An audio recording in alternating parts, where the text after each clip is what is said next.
Fala, senhoras e senhores, estamos voltando. Vamos dar continuidade com o projeto, tá? Vamos começar a resolver questões de novo, vamos começar a fazer simulado de novo. Por quê?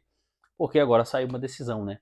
A banca vai continuar a mesma, como você já viu nos vídeos anteriores, tá? A banca vai continuar a mesma, os conteúdos continuarão os mesmos, as disciplinas as mesmas.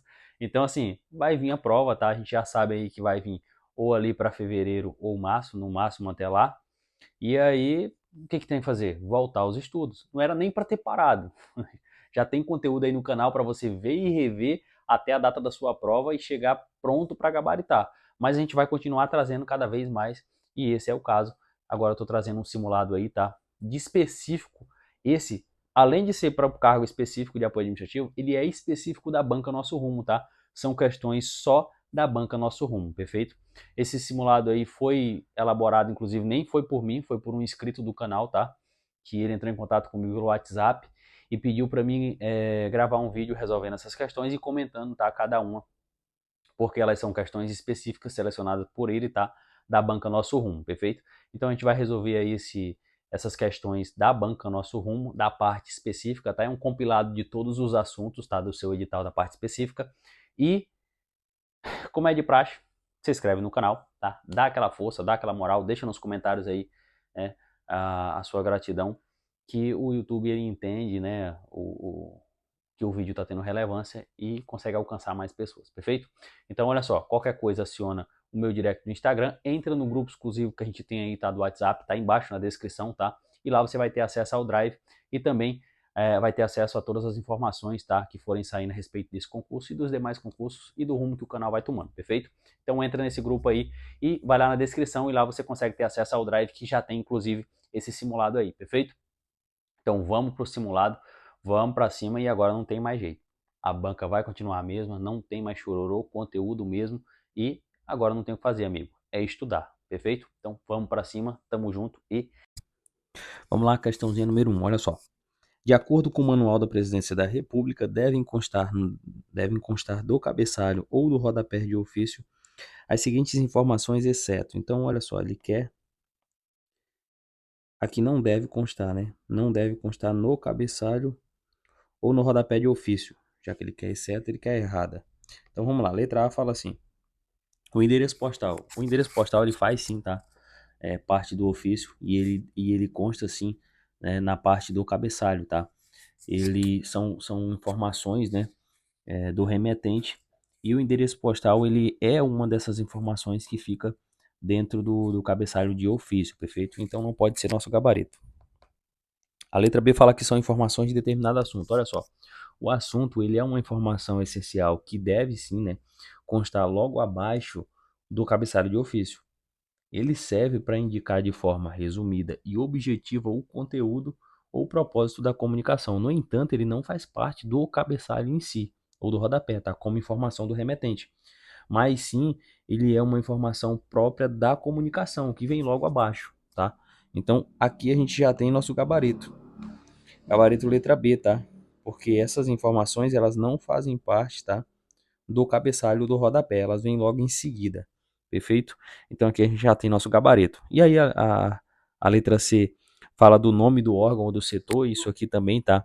É uma informação do remetente e ela deve sim constar no cabeçalho ou no rodapé de ofício, e é uma forma de identificar a instituição, né, que está vinculada ao ofício. E essa informação ela é uma parte importante da comunicação oficial, então isso aqui faz parte sim. E a letra D fala que é o telefone e o endereço de correio eletrônico. Isso aqui também tá, faz parte das informações do remetente que deve constar, tá, no rodapé ou no cabeçalho de ofício. Então, portanto, também não é nosso gabarito. A gente viu que o nosso gabarito é a letra B, perfeito? Questãozinha número 2, olha só. Essa é uma questãozinha um pouquinho complicada, tá? Mas dá para desenrolar. Um dos atrativos de comunicação por correio eletrônico é a flexibilidade. Assim, não interessa definir forma rígida para sua estrutura. Entretanto, deve-se evitar o uso de linguagem incompatível com uma comunicação oficial e algumas regras são fixadas por quem? Pelo Manual da Presidência da República. Vamos lá. Com a exceção, ele quer o quê? Novamente, ele quer a que está errada, tá? com exceção de, vamos lá, olha só. A letra A vem falando assim: nos termos da legislação em vigor, para que a mensagem, tá, do correio eletrônico tenha um valor documental I, olha só, e para que possa ser aceito como um documento original, é necessário existir uma certificação digital que ateste, tá, a identificação do remetente na forma estabelecida pela lei. Isso aqui está correto, tá? Só que ele está procurando a exeta. Deixa eu trocar isso aqui porque ficou um pouco. Ele está procurando a exeta, ou seja, ele está procurando a errada. E essa daqui ela está correta, tá? Essa afirmação ela está em conformidade sim com a legislação brasileira, porque olha só, para que um e-mail ele tenha um valor documental e seja aceito como documento original, ele deve sim tá, ser autentificado por um certificado digital. E essa certificação ela é necessária para garantir o quê? Que o remetente ele seja identificável e que o conteúdo ele não tenha sido alterado. Então esse procedimento ele está sim de acordo, tá, com o Manual da Presidência da República, perfeito? E isso aqui garante, né, a questão da segurança jurídica dos documentos eletrônicos. Um exemplo que a gente tem olha só, a gente tem um e-mail enviado, por exemplo, para um órgão público, para fins judiciais, né, que contenha, por exemplo, uma certificação digital que ela poderá ser, né, ela poderá ser considerada como um documento válido, tendo o que? A sua certificação digital, perfeito? Então, essa parte aqui que ele vem trazendo, isso aqui, essa estrutura aqui está totalmente correta. E como ele quer a errada, a gente vai para a letra B. Olha só. Sempre que disponível, deve-se utilizar recursos de confirmação de leitura. Caso não seja disponível, deve constar da mensagem pedido de confirmação do recebimento. Ficou um pouco confuso isso aqui, mas olha só, isso aqui também está correto, tá? Isso aqui também está de acordo com o manual, que é o quê? O pedido de confirmação de leitura, ela é sim uma prática recomendada, tá? Para garantir que o destinatário ele tenha recebido e ele tenha lido a mensagem. Então isso é particularmente importante entre as comunicações oficiais. E para o documento, e para documentar, na verdade, né, o recebimento e o entendimento do conteúdo. Então precisa ter essa confirmação de leitura. E caso o recurso da confirmação de leitura ele não esteja disponível, deve solicitar ao destinatário que confirme o recebimento. Então, se você não tem essa confirmação de leitura, você, ó, caso não seja disponível, deve constar na mensagem um pedido, tá? Olha só, um pedido de confirmação do recebimento. Então, tudo isso aqui é uma prática recomendada sim. E são regras que estão no Manual da Presidência da República, perfeito? Então, isso aqui também não pode ser nosso gabarito. Letra C, olha só. Para os arquivos anexados à mensagem, devem ser utilizados obrigatoriamente o formato, olha só, rich texto. Guarda isso aqui, olha só. Ele está falando aqui, ó, obrigatoriamente. Para os arquivos anexados à mensagem, deve ser utilizado obrigatoriamente isso aqui, esse tipo de formato. Olha só, a mensagem que encaminha algum arquivo deve trazer informações mínimas sobre o conteúdo. Até aqui tudo bem. Mas aonde que está nosso erro? Nosso erro está aqui, ó, nesse formato aqui. Tá? Por quê? Gabarito letra C, olha só. Quem aqui nunca enviou um e-mail, uma mensagem, né, de e-mail, e enviou, por exemplo, um arquivo no formato de Word, né, no formato de PDF, que é o que a gente mais utiliza, né? Na verdade o PDF ele é o mais utilizado, é o formato mais adequado que a gente tem para enviar documentos, e não esse rich texto. Então, quando a afirmação ela vem dizendo que obrigatoriamente tem que ser esse formato, ela deixa a questão errada. Por quê? Porque o uso desse formato aqui para anexos, ele não é comum, ele não é uma exigência, tá? Uma obrigatoriedade. Isso aqui pode ser que exista, né, formatos apropriados para esse tipo de documento aqui, e aí sim você consegue enviar ele. Mas obrigatoriamente não é só nesse formato. Você pode enviar documentos no formato de PDF, pode enviar naqueles formatos de Word. Então você tem vários outros formatos que você consegue anexar a mensagem e enviar, perfeito? Então obrigatoriamente não é esse. E por isso a gente tem nosso gabarito. A letra D fala que o campo usado no formulário de correio eletrônico deve ser preenchido de modo a facilitar a organização documental tanto do destinatário quanto do remetente. Perfeito, isso aqui também está correto, tá? O preenchimento adequado dos campos de correio eletrônico como assunto, como destinatário e remetente, ele é essencial para garantir que a comunicação ela seja clara e organizada. Então, o campo assunto, por exemplo, ele deve ser direto e indicar claramente o propósito da mensagem. E isso facilita o arquivamento e a organização do documento, tanto para quem envia quanto para quem recebe a mensagem, perfeito? Então isso aqui também está correto, e como ele queria a exceto, ou seja, a errada, a gente fica com gabarito na letra C. Olha só, questão número 3. De acordo com o decreto 1171, que aprova o Código de Ética Profissional do Servidor Público Civil do Poder Executivo Federal, é dever fundamental do servidor público. Olha só, questão de ética. Questão de ética normalmente não é tão difícil. Olha só, letra A. Ser, em função do seu espírito de solidariedade, conveniente com o erro ou a infração do Código de Ética da sua profissão. Óbvio que não, né? Óbvio que isso aqui está errado. O servidor público ele não deve ser conveniente com qualquer erro ou infração que venha, né, ser cometido no código de ética da sua profissão. A ética no serviço público, ela exige que o servidor ele seja rigoroso no cumprimento das normas e que ele tenha responsabilidade para denunciar as infrações ou irregularidades, tá? Essa questão da solidariedade, ela não deve ser confundida com a tolerância a atitudes que comprometem a ética e a integridade do servidor público. Então, isso aqui está errado, tá? Olha a letra B. Divulgar e informar a todos os integrantes da sua classe sobre a existência do Código de Ética, estimulando ao seu integral cumprimento. Perfeito, aqui sim. Aqui a gente tem nosso gabarito, tá? Gabarito letra B, olha só. O que acontece aqui? Um dos deveres fundamentais do servidor público é divulgar essa questão do código de ética e incentivar o seu cumprimento integral, tá? O código de ética ele não é apenas uma norma individual, mas ele deve ser conhecido e seguido por todos os membros da administração pública. E a informação e educação contínuas sobre as diretrizes éticas, tá? São essenciais para que a conduta pública ela seja sempre transparente, honesta e responsável, tá? Então, quando ele vem trazendo isso aqui, dessa questão de divulgar para todos os integrantes, ele deixa como certo, sim, tá? A nossa alternativa e, portanto, gabarito letra B. Olha a letra C, por que que a letra C está errada? Deixar de utilizar os avanços técnicos e científicos ao seu alcance ou do seu conhecimento para o atendimento do seu mister. Olha só, deixar de utilizar os avanços técnicos e científicos ao seu alcance ou do seu conhecimento para o atendimento do seu mister. Isso aqui está errado.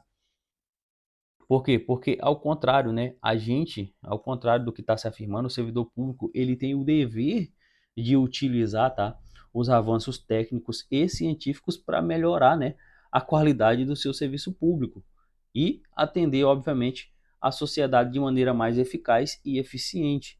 Então, ignorar esses avanços vai contra o princípio da eficiência que está previsto lá na Constituição e também no Código de Ética, tá? Esse princípio ele também está no Código de Ética. Então, o servidor ele deve se manter atualizado e utilizar, sim, as novas tecnologias e conhecimentos para otimizar o seu trabalho e atender, né, de melhor maneira possível a população. Então, isso aqui por isso está errado. Ele não deve deixar de utilizar, não. E a letra D fala que é fazer o uso de informações privilegiadas ou privilegiadas, né, obtidas no âmbito interno do seu serviço em benefício próprio, parentes, amigos ou terceiros. Aqui fere o princípio da impessoalidade, tá? Então isso aqui também está errado. O servidor público ele não pode utilizar as informações privilegiadas para seu benefício próprio ou benefício de outras pessoas, tá? E portanto está errado e a gente fica com o nosso gabarito na letra B. Questãozinha número 4. Olha só. O princípio básico da arquivologia, segundo o qual o arquivo, olha só, segundo o qual o arquivo produzido por uma entidade coletiva, pessoa ou família não deve ser misturado aos de outras entidades produtoras, também chamado de princípio de respeito aos fundos. Olha só, chamado de princípio de respeito aos fundos, tá? Isso aqui trata-se de qual princípio? Cara, a gente já viu isso aqui 1 milhão de vezes nas, nos outros vídeos anteriores que a gente tem aí, tá? Então, olha só, é organizacidade? Não. O princípio da organizacidade, ele não se refere diretamente a essa questão da preservação de arquivos, tá? De diferentes entidades. Ele se relaciona mais à questão da organização e estrutura dos arquivos com base na origem e nas funções das entidades, tá? Ou instituições que produziu. Esse princípio, ele assegura que os documentos eles sejam utilizados de forma lógica, né, conforme a atividade administrativa e a função de quem o criou. Então não tem nada a ver com o princípio da organicidade, tá? E aí a gente chega no princípio da proveniência, que é o nosso gabarito, você já sabe, tá? Princípio da proveniência, que é o mesmo princípio dos respeito aos fundos, tá? Que a gente conhece, ele ele é o princípio, né, da arquivologia que estabelece que os documentos eles devem sim, né, ser mantidos separados de acordo com a entidade ou pessoa que os produziu, ou seja, um documento, um arquivo produzido por uma entidade, né, como uma instituição ou órgão público, ele deve ser preservado sem ser misturado com os arquivos de outras entidades. E esse princípio ele visa o quê? Preservar a integridade e a autenticidade dos documentos. E isso facilita a pesquisa histórica, tá? E também o acesso às informações. Então, portanto, essa descrição toda aqui, nada mais, nada menos, é do que o princípio da proveniência. E quando ele falou que fala do princípio do respeito aos fundos, aí ficou mais fácil ainda, tá? Porque ou eles chamam de princípio de respeito aos fundos, ou eles chamam de princípio da proveniência, tá? Tudo é a mesma coisa. E aí a letra C fala da unicidade, tá? Na verdade, unicidade. Cara, unicidade, vamos lá. A unicidade se refere à ideia de que um documento específico ele não deve ser duplicado ou desnecessariamente repetido. Então, assim, a unicidade ela trata da existência única de um documento dentro do sistema de arquivamento, tá? De modo a evitar cópias desnecessárias que possam causar confusão, tá? Ou até mesmo sobrecarregar essa questão do gerenciamento do arquivo. Então, não é nosso gabarito. E a letra D fala que indivisibilidade. Aqui também tá. O princípio da indivisibilidade ele estabelece que um arquivo ou um conjunto de documentos ele não deve ser dividido de maneira arbitrária, lógico. Por isso, né, pois por isso ele pode comprometer a questão da integridade e a compreensão do conteúdo como um todo. Então esse princípio ele se aplica à preservação de conjuntos completos, né? Os documentos eles têm que ser completos e especialmente quando se trata de documentos relacionados ou de um conjunto, tá, administrativo ou jurídico único. Então não tem nada a ver e a gente já viu aqui que nosso gabarito é a letra B, perfeito? Olha só, questão 5. Essa aqui é boa, é do Manual da Presidência da República também. Olha só. Conforme o Manual da Presidência da República, é a modalidade. Ele vem trazendo uma descrição. Guarda isso aqui, olha só. É a modalidade de comunicação entre unidades, olha só. Vai guardando isso aqui. Entre unidades administrativas de um mesmo órgão, que pode estar hierarquicamente no mesmo nível ou em níveis diferentes, tá? Sendo, portanto, uma forma de comunicação eminentemente interna. Aqui é a chave, olha só. Interna, tá?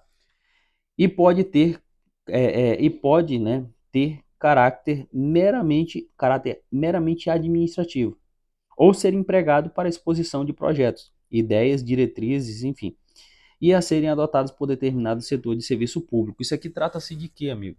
Trata-se de um ofício, de um aviso, de uma exposição de motivos, de um memorando de mensagem. Cara, falou comunicação interna, só comunicação interna, igual vem trazendo aqui, você não perde tempo não. Marca memorando, tá? Porque o memorando ele é uma comunicação interna, tá? E portanto é o nosso gabarito. Ah, Ed, mas e o ofício? Que nem vem trazendo a letra A. Eu achei que era o ofício. Cara, o ofício, ele é uma modalidade de comunicação oficial utilizada para as comunicações entre diferentes órgãos ou diferentes entidades administrativas, tá? Entre órgãos públicos e particulares também pode ocorrer. E não é uma comunicação interna dentro do mesmo órgão, tá? Isso é uma função, essa função ela é formalizada, ela formaliza, na verdade, solicitações convites, respostas e entre outras situações.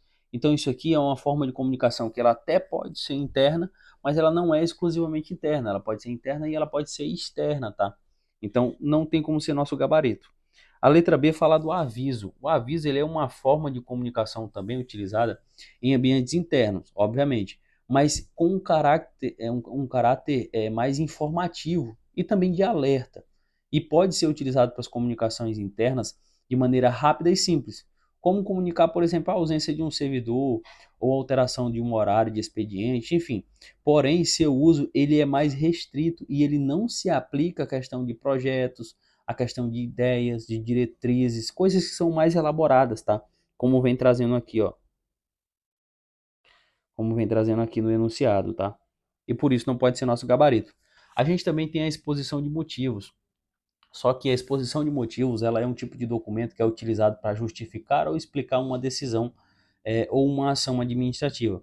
E ela tem um caráter mais formal, mais explicativo, tá? E geralmente ele é empregado quando há necessidade de justificar uma proposta, um projeto, uma ação, enfim. Embora ele também possa ser utilizado internamente, o seu uso ele é mais específico e especialmente quando se trata de uma decisão que ela precisa ser justificada, tá? Precisa ser explicada e ela precisa ser justificada de forma, de uma maneira mais formal, tá?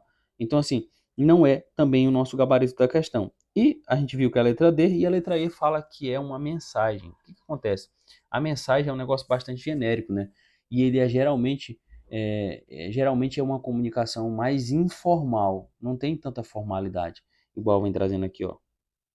Então, assim, é, por ser algo mais informal ou, né, de natureza política, é algo mais comum quando, por exemplo, um chefe do Poder Executivo ou um líder de uma comunicação de algo, né, de alguma legislação ou de um público em geral, ele quer trazer uma mensagem simples, tá? E no contexto, trazendo isso para o contexto do serviço público, ela é utilizada mais para comunicações de alto nível e não tanto para o dia a dia da comunicação, como a gente tem, por exemplo, o memorando, tá? Então, por isso também não pode ser nosso gabarito. A descrição que ela traz aqui, perfeitamente, ela vem falando do memorando. Questão 6, olha só. São formas de registros em que se relata o ocorrido de uma sessão, convenção, congresso, reunião, assembleias, etc. Documentos geralmente de caráter confidencial e de circulação restrita. A gente está falando de quê aqui? Cara, se você leu aqui congresso, reunião, assembleia, convenção, sessão, eu acho que você já matou a questão. Se você tem um conhecimento do que é uma ata, você com certeza já vai relacionar isso aqui. Então a gente tem aqui como gabarito, tá? Letra D. A letra A aqui a gente teve um pequeno erro de digitação, mas não altera não. Olha só. A letra A fala que é uma declaração. A declaração ela é um documento escrito onde uma pessoa ela faz uma afirmação ou uma manifestação sobre determinado fato, tá? Situação ou condição. E não se trata de um registro de eventos, tá? Então por isso não pode ser nosso gabarito. A letra B fala que é um atestado. O atestado ele é um documento utilizado para comprovar a veracidade de determinada situação, como uma condição de saúde. Quem aí que trabalha na CLT nunca meteu um atestado, né? Então não tem nada a ver com o nosso enunciado. A letra C fala do requerimento. Olha só, o requerimento ele é um documento formal utilizado para solicitar algo, tá? Não para relatar, mas para solicitar algo. E aí você solicita isso a uma autoridade ou um órgão competente. E ele não tem essa função de relatar, como por exemplo a ata tem. Por isso também não pode ser nosso gabarito. E a letra A fala que é uma procuração. A letra E fala que é uma procuração.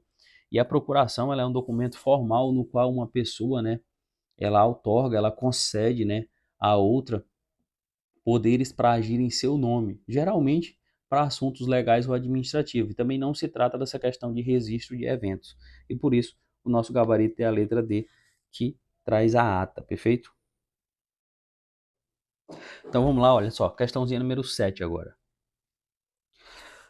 Esse arquivo ele é constituído de um documento em curso, né, emprestados aos outros setores com relevante frequência, ó, relativa frequência.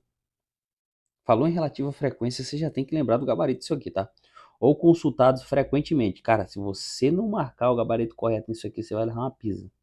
Porque o tanto que eu já falei desse tipo de arquivo, que eu já falei, se falar em uso com frequência, frequentemente utilizado, você já remete ao quê? A lá os arquivos correntes, tá? Então, olha só, consultados frequentemente, conservados no escritório ou nas repartições que os recebem e os produzem ou em dependências próximas de fácil acesso. Trata-se de que arquivo, amigo? Pelo amor de Deus, trata-se do arquivo corrente. Se você não marcar isso aqui, você está indo nu para sua prova. Então, isso aqui nada mais é do que a descrição do arquivo corrente, tá? Por que que não pode ser um arquivo permanente? O arquivo permanente, ele é composto por documentos que têm um valor histórico, legal ou cultural, tá? E a gente já sabe que ele deve ser preservado por tempo indeterminado, tá? Então, essa parte aqui dos arquivos permanentes são os arquivos que são guardados por tempo indeterminado, pelo seu valor histórico ou legal, tá? A letra B fala que são os intermediários. Os intermediários, eles são compostos por documentos que não são mais usados com tanta frequência, mas ainda assim eles podem ser consultados esporadicamente, tá? E esses documentos, eles não têm, na verdade, né, o mesmo valor imediato, por exemplo, que tem os arquivos correntes, mas também não são considerados arquivos, documentos arquivados definitivamente, tá? Como os documentos permanentes. Então é ali um meio termo da situação, ele tem o seu tempo determinado, perfeito? Mas não é utilizado com tanta frequência e por isso também não pode ser nosso gabarito.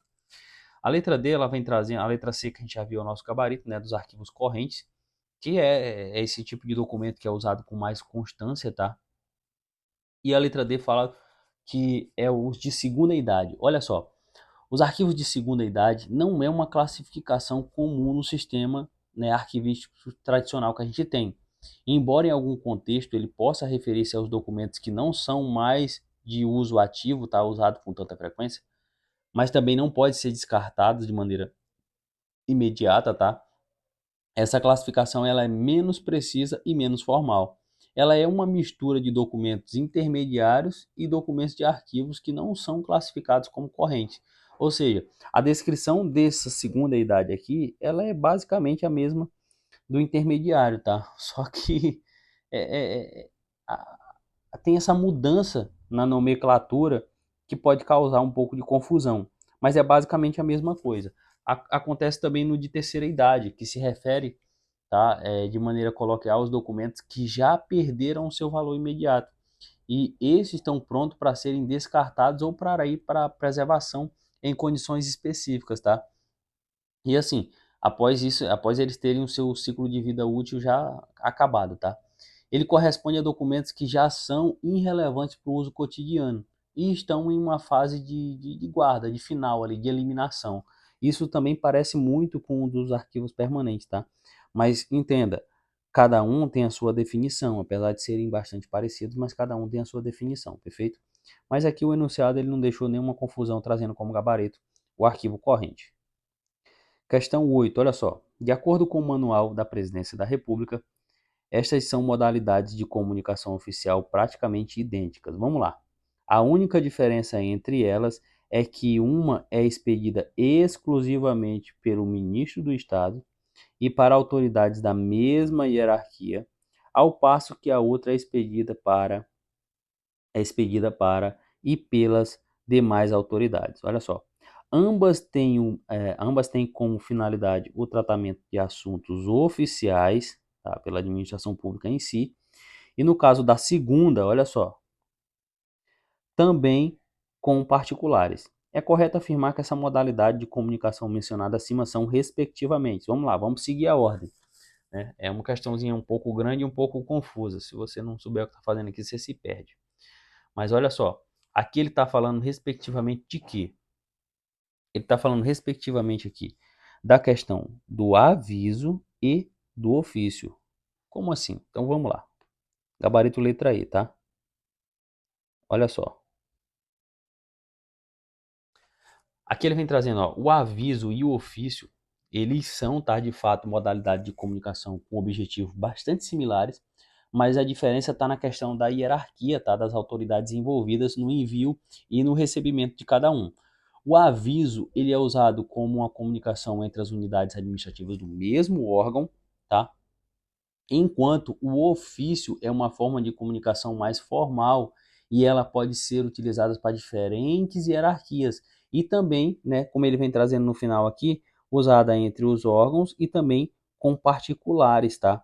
Então, essa segunda parte, ela vem falando a respeito do ofício, e essa primeira parte que ela vem trazendo aqui, ó, entre ela tá ao passo que, ó, a única diferença entre elas é que uma é expedida exclusivamente por ministros do Estado para autoridades da mesma hierarquia, olha só, ao passo que a outra é expedida pelas demais autoridades, olha só. E ambas, elas têm, né, a finalidade de tratamento de assuntos oficiais pela administração pública, e a segunda que a gente viu que é o ofício, ela também pode ser com os particulares, tá? Então aqui a gente tem nosso gabarito na letra E, que ele vem trazendo a descrição, respectivamente, do ofício, tá? E, na verdade, do aviso e depois, logo em seguida, do ofício. Perfeito? Gabarito letra E. Questão número 9, olha só. Poder-dever que a lei confere à administração pública para praticar, olha só, o poder-dever, tá? Que a lei confere à administração pública para a prática, né, de ato de sua competência, determinando os elementos e requisitos necessários para sua formalização, a utilizado a prática dos atos regrados. Não permite, guarda isso aqui, ó, não permite que seja feito tal um juízo de conveniência e oportunidade quanto à atuação da administração. Isso aqui trata-se de qual poder? Olha só, a letra A fala que é um poder discricionário. Não pode ser nosso gabarito, porque o poder discricionário ele traz que a administração pública ela tem uma liberdade de escolha em certos aspectos administrativos, tá? Com base no seu juízo de conveniência e no seu juízo de oportunidade. E aqui o enunciado ele quer o que não segue isso. Então não pode ser a letra A. E aí a gente já tem nosso gabarito na letra B, que é o poder vinculado, tá? O poder vinculado ele traz exatamente isso, que é aquele que a administração ela é obrigada a seguir o que está na lei, à risca, tá? Não podendo fazer esse juízo de conveniência e oportunidade, ou seja, os elementos e requisitos necessários para praticar o ato são pré-estabelecidos pela lei e não existe essa questão dessa margem de escolha, tá? Então aqui a gente tem nosso gabarito na letra B. A letra C fala que é o poder hierárquico. O poder hierárquico ele se refere à questão mais da organização interna da administração, tá? É onde é permitido que a autoridade superior dê ordens ou, né, fiscalize e corrija os atos das autoridades inferiores. Ele está relacionado mais à questão da estrutura administrativa, mas não se trata dessa questão das práticas, tá? Dos atos administrativos. Também não pode ser nosso gabarito. A letra D fala que é o poder disciplinar, e o poder disciplinar ele diz respeito à questão de punir o servidor, tá? Punir os servidores públicos ou até mesmo os particulares que violam, tá, as normas administrativas. E ele é utilizado para aplicar sanções ou advertências, também como suspensões ou até mesmo demissão, tá? Mas não se refere a essa questão da prática do ato administrativo regrado, como vem trazendo o enunciado da questão. E aí a gente também tem o poder regulamentar na letra E, que é um poder, né, conferido ao chefe do Poder Executivo, ou seja, ao presidente da República, aos governadores, aos prefeitos, para editar decretos e regulamentos que detalham, né, a questão das leis e estabelecendo normas mais específicas para a aplicação de determinada legislação. Também não se refere, tá, diretamente a essa questão das práticas dos atos administrativos regrados, tá? E aí, portanto, a gente tem nosso gabarito na letra B, porque o enunciado traz a descrição do poder vinculado. Show? E vamos aqui para a última questão, ó. Questão 10. Esse vídeo vai ficar um pouquinho longo já, mas 10 questões já dá para entender. Olha só. A respeito da administração direta, é correto afirmar que, vamos lá, a letra A fala assim: corresponde às pessoas jurídicas criadas pelos entes federados, cujo objetivo é exercer a função administrativa de forma descentralizada. Olha só. Lembramos que ele está falando a respeito da administração direta, tá? Não é da indireta. E aí, portanto, isso aqui está errado, tá? Porque a administração direta, ela não se refere a pessoas jurídicas, mas sim aos órgãos, tá? Que fazem parte da estrutura de um ente federado. Porque a gente tem, por exemplo, a União, a gente tem os estados, o DF, os municípios, tá? E que executam as atividades administrativas diretamente, sem essa criação de entidades ou de descentralização, tá? Já a indireta é que é composta por pessoas jurídicas, tá? Criada por essa descentralização. Então, por isso não pode ser nosso gabarito. A letra B fala que enquanto a administração indireta, olha só, ela é composta por órgãos de pessoas políticas, a administração direta se compõe por pessoas jurídicas criadas por ente político. Aqui também está errado, que ela inverteu tudo, tá? A gente já viu que a administração direta ela é composta pelos órgãos e não por pessoas jurídicas, tá? Então aqui ela inverteu os conceitos e deixou a questão errada. A letra C fala que a criação de entidade da administração direta está submetida ao princípio da reserva legal. E nesse contexto, como cada pessoa política possui autonomia para editar as suas próprias leis, pode-se afirmar que é possível a existência da administração direta no âmbito de todos os entes federados. Olha só, isso aqui também está errado. Por quê?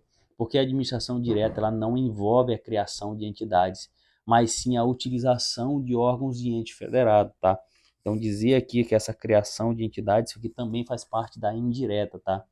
E aí a gente tem a letra D, que fala assim, ó.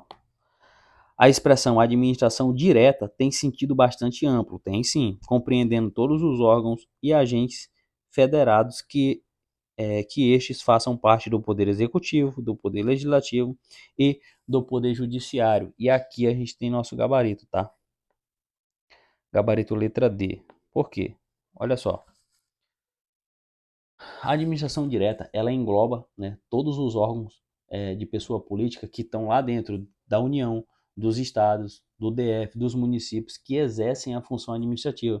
E esses órgãos, tá, eles pertencem principalmente ao Poder Executivo, mas eles também podem estar presentes tanto no Poder Legislativo, tá, quanto no Poder Judiciário, caso estes realizem atividades administrativas, tá? Como, por exemplo, na administração dos recursos humanos e materiais ou, por exemplo, na gestão das próprias atividades.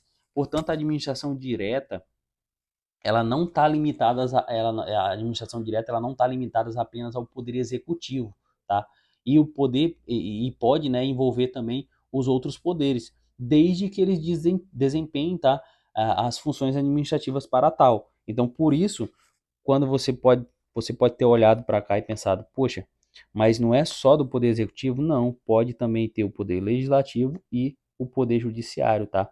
Desde que eles exerçam essa função administrativa. E, portanto, é o nosso gabarito. A letra E fala que as entidades da administração direta são qualificadas pela doutrina como entidades administrativas, pessoas administrativas ou pessoas puramente administrativas. A gente já viu, tá, que a administração direta ela não é composta por entidades, mas sim por órgãos. Órgãos de quê? Esses órgãos da União, dos estados, tá, do DF e dos municípios. Então também não pode ser nosso gabarito. E aí a gente fica com o gabarito na letra D, tá? Aqui foram 10 questões da banca Nosso Rumo, especificamente da banca do concurso de vocês, tá? Não tem um banco de dados muito grande dela. É muito difícil coletar informações dela, assim, coletar questões, né? Especificamente da banca. Mas a gente consegue uma ou outra por aí. Essa daqui, inclusive, foi mandada por um inscrito, tá? Aí do canal, ele selecionou essas 10 questões e mandou para mim. Pediu para mim gravar um vídeo, comentar a respeito de cada uma. E aí você tem como base já a primeira prova que você fez, né? Que viu como que a banca vem cobrando. E tem essas outras 10 questõezinhas aqui, específicas da banca Nosso Rumo, para você ver como que ela cobra. E aí a gente continua os trabalhos até a data da próxima prova. Perfeito? Logo mais vem mais e tamo junto.